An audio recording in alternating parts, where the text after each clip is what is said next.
Aunque ha conseguido varios récords mundiales y recientemente ha sido el creador del jardín vertical interior más grande de Europa, su trayectoria apenas se conoce en Ceuta, su tierra natal.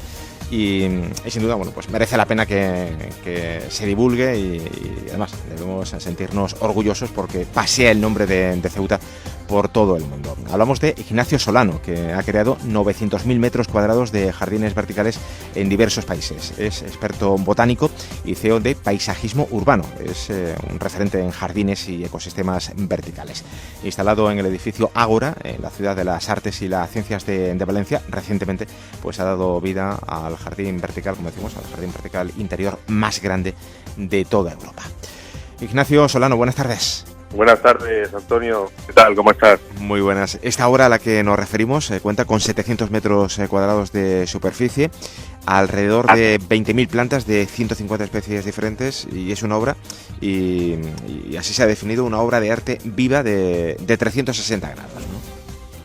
Es correcto. Esto es un proyecto que se genera para la Ciudad de las Artes y las Ciencias, en el edificio Ágora, que es un edificio de Calatrava, y a su vez lo coge un renombrado arquitecto que se llama Enric Ruiz Geli, que es el que ha hecho el Bulli y tal, y crea un concepto de paisajismo dentro de esta obra de Calatrava, y pues en ese caso cuentan conmigo para hacer lo que es el jardín vertical, como tú bien has dicho, más grande e interior de Europa, y uno de los más grandes del mundo también.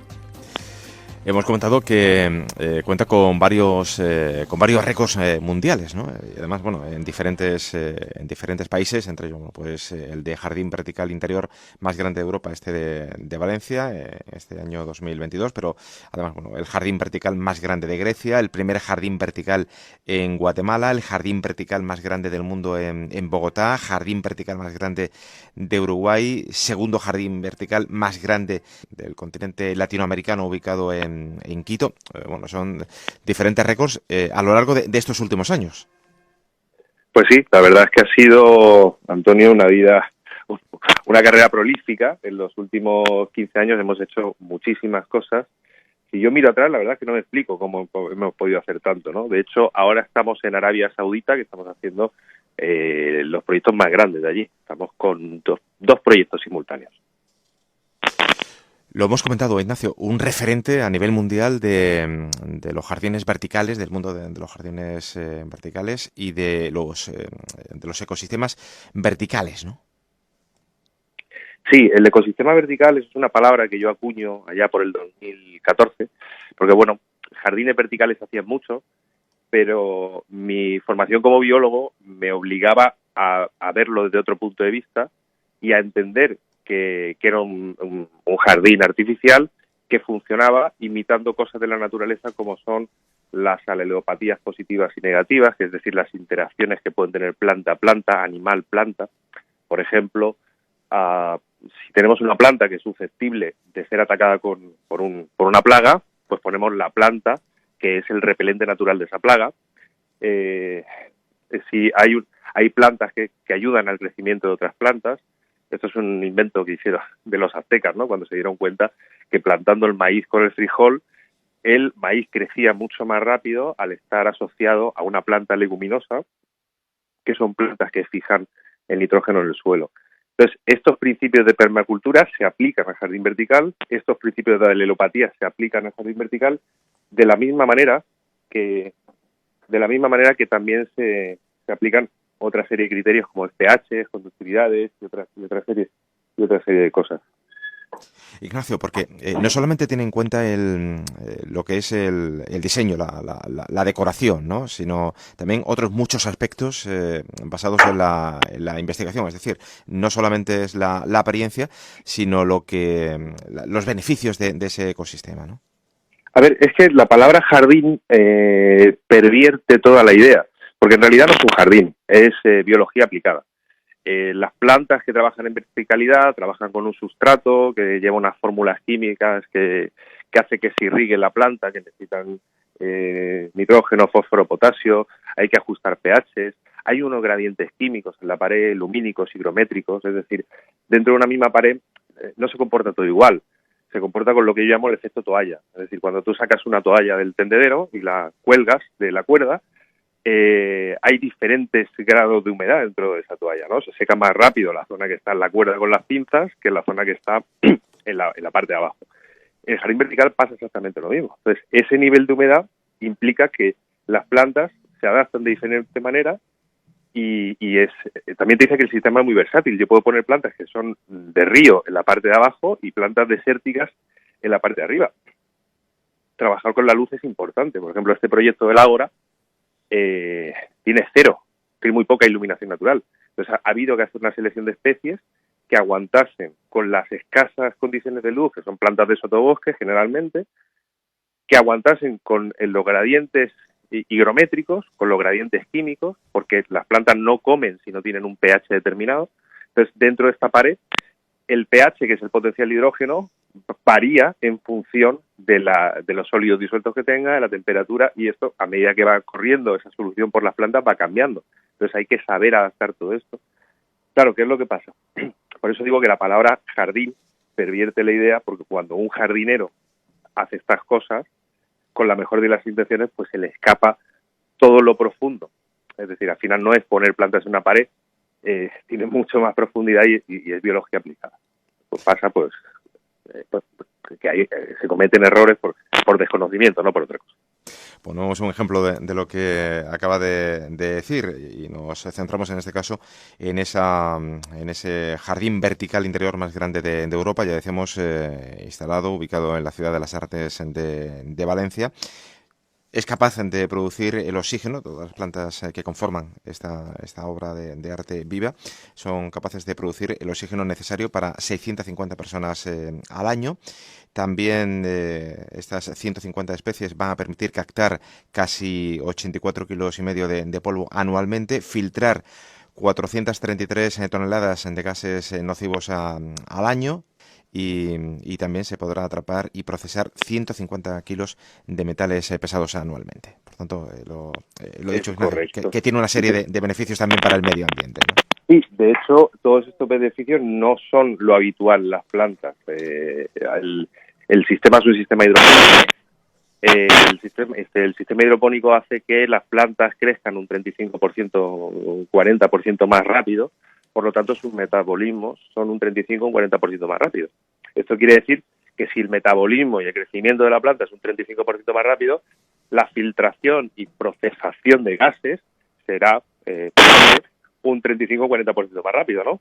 Entonces, al final son sistemas que la planta crece a toda hostia, que me permiten la expresión, crecen rapidísimo, por lo tanto, sus metabolismos van muy rápido y por lo tanto tienen el potencial de ser verdaderos pulmones naturales, pero manejados por el hombre, ¿no?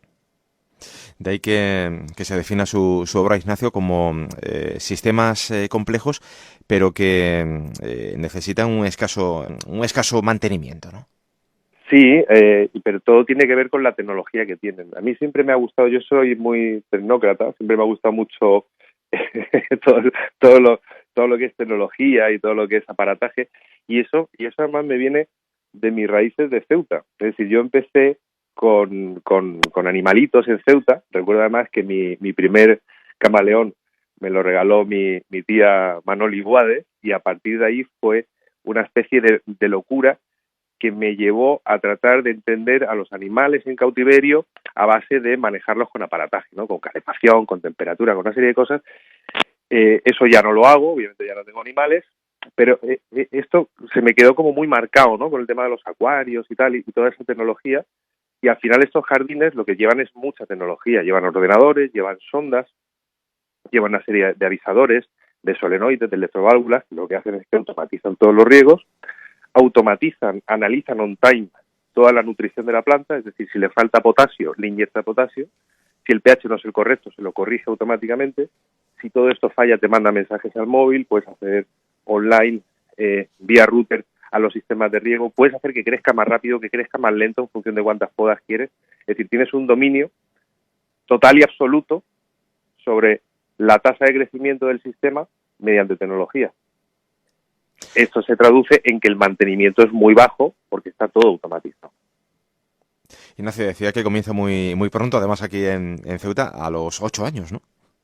A los 8 años, sí. Yo me crié en Ceuta y para mí ha sido una suerte estar en Ceuta porque eso me permitió tener una naturaleza asombrosa que en pocos sitios de España lo ves, porque el hecho de estar cerca de Marruecos, que cuando yo era pequeño era un lugar muy salvaje, donde había tortugas, donde había camaleones, donde nos íbamos a Castillejos, ¿no? A Río Martín, y allí pescabas. Me encantaba bucear. Mi padre hacía pesca submarina, entonces tenemos el estrecho y creo que los mejores pescadores de pesca submarina y los mejores buceadores están en Ceuta, porque tenemos unos fondos alucinantes y eso yo creo que me imprimió lo que yo soy hoy en día, ¿no?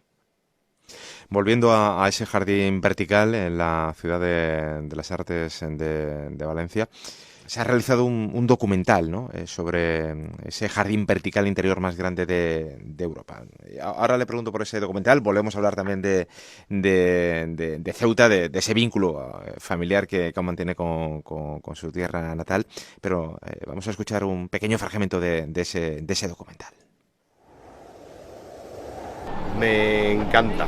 Hemos sufrido, pero ha quedado chulo el proyecto. Es un proyecto inmaduro todavía, tardará un año por lo menos en alcanzar los volúmenes que queremos, que serán plantas de hasta 2 y 3 metros, sobre todo los ficus liviata, eso. Pero de momento muy satisfactorio, se ve sano, se ve bonito y a la gente le está encantando el proyecto, que ha sido un proyecto complicado, ¿eh? Hola a todos, hoy es domingo, son las 9 de la mañana y bueno, comienza nuestra aventura para montar el jardín vertical más grande de Europa. Así comienza este documental, Ignacio, un documental porque así lo define, ha sido uno de los mayores proyectos y más complejos en los que se ha visto involucrado y lo explica, ya no solo por la estructura donde se iba a crear este ecosistema vertical, sino también por la cantidad de medios que iba a necesitar o que ha necesitado para llevarlo a cabo, ¿no? Sí, es cierto, además este tipo de proyectos tienen una parte experimental siempre. No hay proyecto que se repita ni que siempre hay que innovar y siempre hay que hacer algo y siempre hay algún problema que resolver y en este caso se juntaron todos los factores negativos de este proyecto, sufrimos mucho, esto se tradujo en 5 meses de retraso con unas cuantías económicas y unas penalizaciones tremendas, pero todos los que estábamos en el equipo, los de Sorigué, los arquitectos, entendíamos que había una parte experimental y que era un reto que había que conseguir, ¿no? Y al final, pues bueno, pues con buena fe llevamos el proyecto a cabo, lo terminamos todos y bueno, pues ahí está el resultado, que es una maravilla, estoy enamorado de él. Decir que el documental pueden visionarlo en YouTube, está colgado en el canal de Ignacio Solano y bueno, pueden ver el desarrollo de esa obra, de ese jardín vertical más grande de Europa, el jardín vertical interior más grande de Europa. Ignacio, decíamos que aún mantiene vínculos con Ceuta, vínculos familiares y que sigue visitando con cierta frecuencia, con relativa frecuencia la ciudad, ¿no?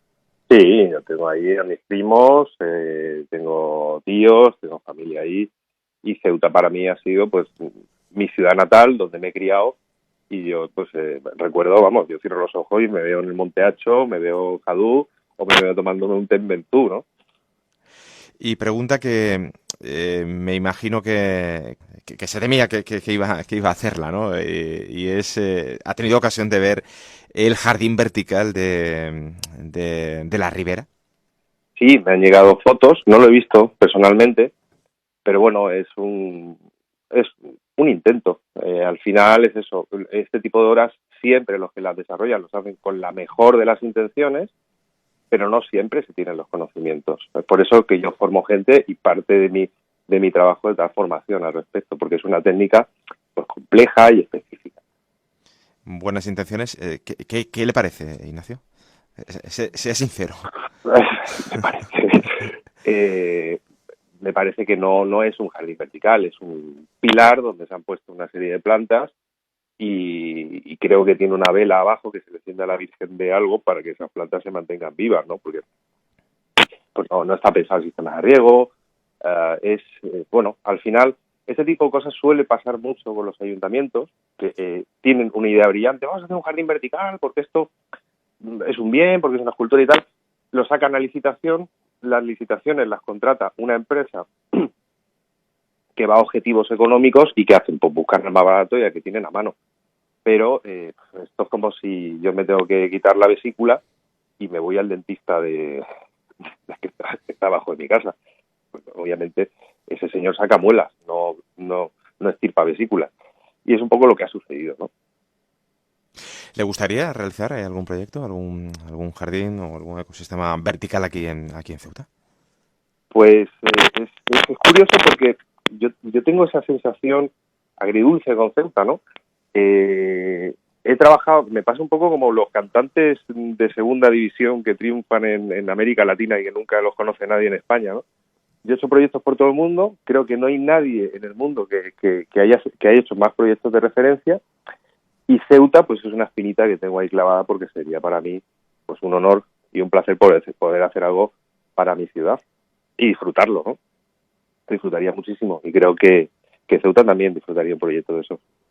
Sí, de hecho hemos comenzado la entrevista porque nos ha llamado la atención la importante trayectoria y decimos un referente a nivel mundial en el mundo de la jardinería vertical y no se conoce mucho esa trayectoria, esa obra aquí en Ceuta, ¿no? Y lo comentaba también, ¿no? Que debemos presumir de que un ceutí pues pase el nombre de Ceuta por todo el mundo y tenga ese prestigio haya adquirido a lo largo de estos últimos años ese importante prestigio. Yo lo llevo con mucho honor. He perdido parte de mi acento caballa, que lo recupero en cuanto llego. Al final, de hecho, ya cuando iba a Ceuta ya me llamaban los compañeros del colegio el Finolis, pero sí, son muchos años en Alicante, pero yo soy de Ceuta de corazón, vamos, eso lo tengo clarísimo. ¿En qué ya terminamos, Ignacio? ¿En qué está trabajando actualmente? Pues actualmente estamos con 2 proyectos simultáneos en Arabia Saudita y estamos a contrarreloj para la entrega de un proyecto antes del Mundial de Qatar. Esto, casi todo fuera. En España se hace muy poco. En España hay algunas empresas que han surgido después de nosotros, pero en España hay una política de precio. Buscan... es un poco lo que ha pasado en Ceuta. Es decir, como hay desconocimiento, hay que hacer un jardín vertical, te metes en Internet, buscas al primero y lo contratas, ¿no? O mira, yo conozco a Paco, que Paco se mira un tutorial en YouTube y lo hace, ¿no? Pero claro, esto está bien para hacer una cosa como amateur en tu casa, cuando hablas de proyectos grandes, además pues, vale muchísimo dinero y el pueblo espera un resultado y la prensa espera un resultado y la oposición espera un resultado, pues coño, hay que mirar las cosas bien porque el dinero del contribuyente hay que invertirlo con mimo, ¿no? Entonces pues pasan este tipo de cosas. Ignacio, un placer, enhorabuena por este nuevo récord conseguido en Valencia, se suma a otros muchos que enumerábamos hace un instante y ojalá, bueno, pues pronto podamos disfrutar en Ceuta de esa experiencia y de esa sabiduría y de esa sabiduría adquirida en los últimos tiempos y podamos disfrutar de un jardín vertical, obra de un ceutí como es Ignacio Solano. Bueno, dicho, muchísimas gracias. Muchísimas gracias a ti por invitarme a conversar con vosotros. Ha sido un verdadero placer y aprovecho para saludar a todos mis compañeros de Ceuta y de Ciudad, ¿vale? Hoy por hoy, Cadena Ser.